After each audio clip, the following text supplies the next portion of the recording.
Who is Allah? Allah is the same source that everyone prays to. The word Allah is just the Arabic name of that same source. That source is creative and therefore it creates. That source is perseverance, so it preserves. Almighty Allah told about Himself in Quran, in Ayatul Kursi. This is the verse of the Quran, and He said, Allah, there is no deity except Him, the ever-living, the sustainer of all the existence. Neither drowsiness overtakes Him, nor sleep. To Him belongs whatever is in the heaven and whatever is on the earth. Who is it that can intercede with Him, except by His permission?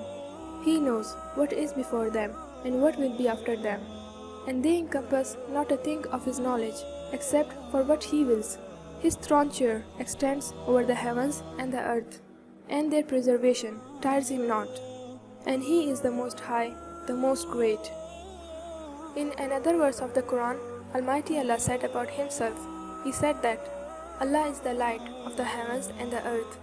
The example of His light is like a niche within which is a lamp. The lamp is within glass, the glass as if it were a pearly white star lit from the oil of a blessed olive tree, neither of the east nor of the west, whose oil would almost glow even if untouched by fire. Light upon light, Allah guides to His light whom He wills, and Allah presents examples for the people, and Allah is knowing of all things. In another verse of the Quran, Almighty Allah said, He is Allah, other than whom there is no deity, knower of the unseen and the witnessed. He is the entirely merciful, the specially merciful. He is Allah, other than whom there is no deity, the sovereign, the pure, the perfection, the bestower of faith, the overseer, the exalted in might, the compeller, the superior. Exalted is Allah above whatever they associate with Him.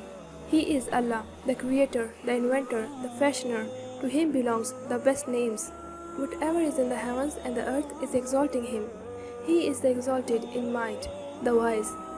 In another chapter of the Quran, chapter number 112, Almighty Allah said, Say, He is Allah, who is one, Allah, the eternal refuge. He neither begets nor is born, nor is there to Him any equivalent. These beautiful verses of the Quran serves as descriptions for Almighty Allah.